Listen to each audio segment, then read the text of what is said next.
इस बीच अमेरिकी राष्ट्रपति डोनाल्ड ट्रंप ने कहा है कि वे अमेरिका में ऑटो, फार्मा और सेमीकंडक्टर इंपोर्ट पर 25% की दर से इंपोर्ट टैरिफ लगाएंगे। ट्रंप ने ये घोषणा ऐसे समय पर की है जब भारत और अमेरिकी अधिकारियों के बीच भारत से अमेरिका को ऑटो एक्सपोर्ट पर लगने वाले टैरिफ पर बातचीत होनी है।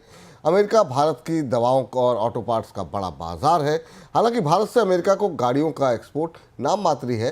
सर, ट्रंप साहब की इस नई घोषणा का मतलब क्या है और उसका भारत पर किस तरीके का असर देख रहे हैं? खासतौर से फार्मा सेक्टर की शेयरों की आज बड़ी पिटाई हुई है, क्योंकि अरविंदो फार्मा का 47% रेवेन्यू अमेरिका से आता है, ल्यूपिन का करीब करीब 37%, डॉक्टर रेड्डीज का 47% रेवेन्यू जो है वो यूएस से आता है। तो इनकी आज अच्छी खासी पिटाई होती हुई दिखाई दी।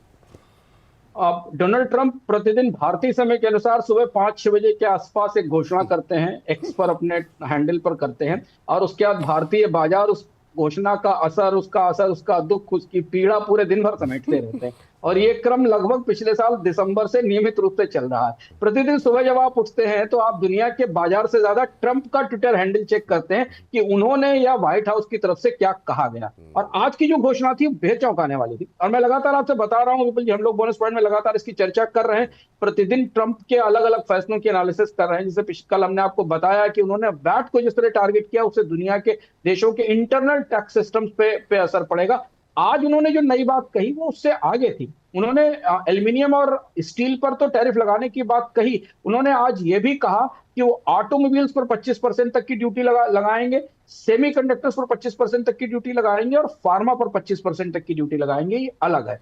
तो अब क्या है कि डोनाल्ड ट्रंप टारगेट करके उन उद्योगों को लक्ष्य बना रहे हैं जिनका सबसे ज्यादा निर्यात अमेरिका के बाजार को होता था, और अमेरिका के बाजार में पहुंचने वाला वो सामान अब महंगा होगा, और इसका असर हमें पूरी दुनिया के बाजारों में, अर्थव्यवस्थाओं पर दिखाई देगा, जिस पर हम पहले भी चर्चा करते रहे।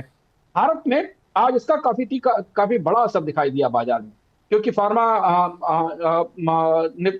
इंडेक्स करीब करीब 3% तक एक बार बीच में टूट गया था। भारत दरअसल अमेरिका को करीब करीब 40% जेनरिक ड्रग सप्लाई करता है। डेटा पॉइंट को अगर आप देखें तो आपको दिखाई देगा।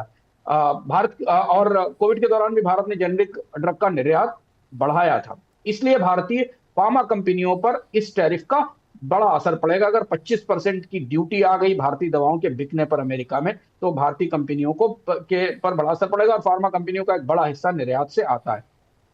ऑटो पार्ट्स के मामले में भारत मोबाइल का बहुत निर्यात तो नहीं करता है, लेकिन ऑटो पार्ट्स का भारत से एक्सपोर्ट जरूर है अमेरिका में, और उस पर भी असर पड़ने की संभावना है। इसके अलावा जो तीसरा हिस्सा है वो इलेक्ट्रॉनिक्स और टेक का है। इसमें अभी ये स्पष्ट नहीं है कि भारत से जाने वाले मोबाइल फोन और इनके निर्यातों पर क्या असर पड़ेगा, लेकिन अगर ये मैन्युफैक्चर, ये 25% की ड्यूटी आती है, तो शायद भारत में आज से जाने वाला टेक निर्यात भी प्रभावित हो, लेकिन चाइना से जाने वाले टेक निर्यात में खासतौर पर सेमीकंडक्टर्स पर इसका असर पड़ सकता है। तो अब ट्रंप के टैरिफ का दायरा फैलता जा रहा है और अलग अलग क्षेत्रों में जा रहा है। इसलिए आज हमने स्टॉक मार्केट में ऑटो, टेक और फार्मा तीनों में गिरावट देखी, पर जैसा आपने बताया कि फार्मा स्टॉक्स के शेयरों की काफी तगड़ी पिटाई हुई है आज बाजार में।